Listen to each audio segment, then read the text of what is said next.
The first blow hit Carl like a freight train. 1 second, he was standing tall, a 74-year-old veteran holding his own, and the next, he was on the floor of the bar, blood spreading from a busted lip. It all happened so fast. That's how we handle old-timers who don't know when to shut up, sneered the big biker with tattoos covering both arms. His black vest strained against his beer belly, a Confederate flag patch sewn into his sleeve. Carl, blood trickling down, tried to push himself up, his hands shaking, years of arthritis working against him. This was a man who'd earned 2 Purple Hearts in Korea, but now he was on his knees, struggling against the rough floor. My hand shook, partly with fury, partly with the tremors of Parkinson's disease, but I managed to grab my phone. The screen was a blur, but I didn't need clarity to send the message I'd written earlier that evening. I've been watching these bikers getting rowdy, and new trouble was brewing. The text was simple: SOS. VFW bar. Trouble brewing. Asterisk, asterisk. The reply came almost immediately. Back up on the way. 20 minutes. Stay put. Asterisk, asterisk. I slid the phone back in my pocket and glanced over at Tom and Jim across the table. Without saying a word, we all knew what had to be done. 20 minutes could feel like an eternity in a bar fight, but we'd survived worse in Vietnam. We'd hold out. You've made a massive mistake, buddy, I said to the biker, my voice steady despite the tension. For years, the VFW Post 524 had been our haven. Every Thursday, without fail, we gathered here, me, Carl, Tom, Jim, and Ed, for beers and the chance to reminisce. What was left of our group, anyway, after the years and illness took their toll. We weren't the only veterans in the place, but Thursday nights belonged to us, the remnants of the Vietnam War generation. The younger vets from the Gulf War, Iraq, and Afghanistan were around, but it was our corner of the bar. Tonight started like every other. Carl grumbling about his new heart meds, Tom showing off the latest photos of his grandkids, Jim sipping slowly from his beer, stretching it to make it last. Ed couldn't make it again, hospice keeping him tied up. He wasn't doing well. The bikers rolled in around 8 p.m., 6 of them, all clad in leather jackets with Iron Reaper MC patches. They were just passing through, looking for some trouble to stir up in a town with few options for excitement. At first, they were loud but tolerable, until they saw Carl's Vietnam vet cap. "Hey, Pops," one of them called, sneering. "Vietnam, huh? You one of those baby killers, or just a grunt who used to clean latrines?" The bar went silent. Carl, who'd spent 2 brutal tours and still had shrapnel in his back, turned slowly, a calm but determined look in his eyes. "I'd suggest you finish your drink and leave the past where it belongs," he said, his voice low. The biker smirked. "Sounds like a ramp to me," he said, turning to his friends. "Real warriors don't mind talking about their kills." I put a hand on Carl's arm, trying to calm him. His blood pressure was already through the roof, and we didn't need to escalate things. "Let it go," I whispered. "It's not worth it." But the biker wasn't done. He strode over, beer in hand, towering over our table. "You guys are way past your prime," he spat. "Why don't you clear out and let real men use this table?" Tom, usually the peacemaker, tried next.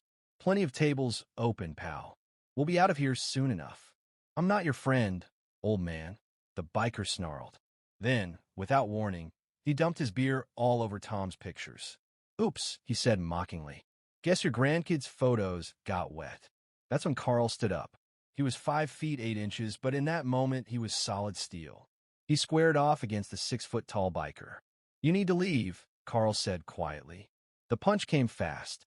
The biker's fist slammed into Carl's jaw, knocking his glasses to the floor. Carl hit the ground hard, blood pouring from his lip. We were in a standoff now, Carl bleeding on the floor, the bikers closing in around our table, and the rest of the patrons nervously averting their eyes. The bartender, a young guy, was already reaching for his phone, but we both knew local law enforcement was a good 20 minutes away. We didn't have that long. What we did have was our own backup. "You have no idea what's coming," Jim said calmly. Jim, the quiet one in our group, had been a sniper. 3 tours. He didn't talk about his kills, not even to us. The biker laughed. "What's coming? An ambulance and a bed?" I helped Carl back into his seat, pressing a napkin against his lip. "How's your grandson doing, Tom?" I asked, try to keep the mood light. Finished his ranger training last month. They just deployed him to Fort Riley. He's up north, about 20 miles away with a whole bunch of other guys, Tom answered. And your granddaughter? I asked Bill, turning to the oldest among us. Still flying Apache helicopters, Bill said with a proud grin. Made captain last year. She's a little overprotective, though. The bikers exchanged uneasy glances, sensing there was more going on beneath our casual conversation.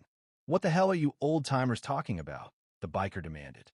Just catching up, I said, glancing at my watch. Funny thing about veterans, we're never really alone. You threatening me? The biker snarled. No, I said coolly. I'm just suggesting you finish your drinks and leave. You might want to clear out before. Before I could finish, the bar door swung open. Military precision. 5 soldiers, their uniforms crisp, filled the doorway. They didn't rush, but their calm efficiency was clear. They scanned the room, then locked eyes with our table. Grandpa, you okay? The tallest one called out. Yeah, just a little excitement. Tom waved them over. Jake, good to see you. Jake, tall and strong, with the build of a ranger, stepped forward. 2 men and 2 women followed. Is this the guy? Jake asked, his eyes locking onto the biker. The biker stood his ground, but there was a noticeable shift in his posture. Yeah, Tom said, this gentleman thought it was okay to assault Carl here and ruin family pictures. Jake didn't flinch. My grandfather served with Carl in the Mekong Delta. He saved his life twice. He nodded toward Bill. This is Bill. Served as a sniper for 3 tours. Taught me how to shoot when I was 12. The bikers exchanged uncertain glances, realizing they were no longer facing just a group of old men. The door opened again. More soldiers, their uniforms blending into the sea of discipline and calm. Soon, there were 20 military personnel standing in the bar. The bikers looked around, realizing the situation had changed. We don't want trouble with the military, the biker muttered, backing down.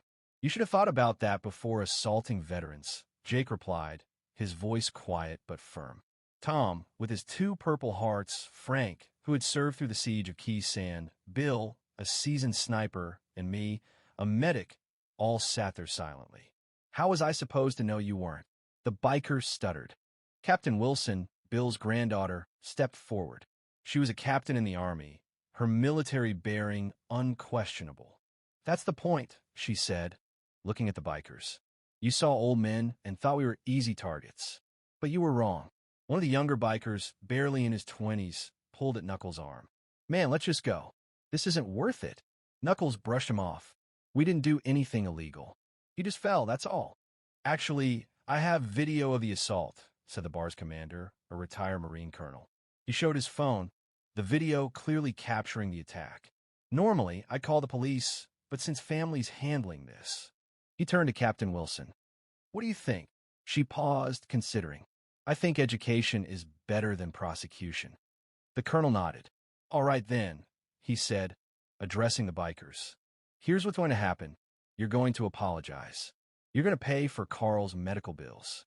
You're going to replace those photos you ruined. And tomorrow, you'll spend the day volunteering at the VA, working with veterans. Knuckles opened his mouth to argue, but saw the look in Jake's eyes. Choose wisely, Jake said quietly. Fine, Knuckles muttered. Sorry about your lip, old-timer. And the pictures. Carl, ever the gentleman, nodded, accepting the apology with more dignity than I would have managed. Good start, the colonel said, nodding. The bikers, now properly chastened, were escorted out of the bar. The mood shifted completely. What had been a tense confrontation was now an impromptu reunion. Soldiers, young and old, from different generations, gathered around. We shared stories and laughter. The atmosphere was one of camaraderie, not conflict. Next Thursday, same time, the bartender, a Gulf War vet himself, asked as we prepared to leave. Wouldn't miss it, I said. Jake helped Carl into the van, joking about the bikers learning at the VA. Carl smiled through his pain, saying, I feel bad for the wounded warriors who will deal with them. We laughed.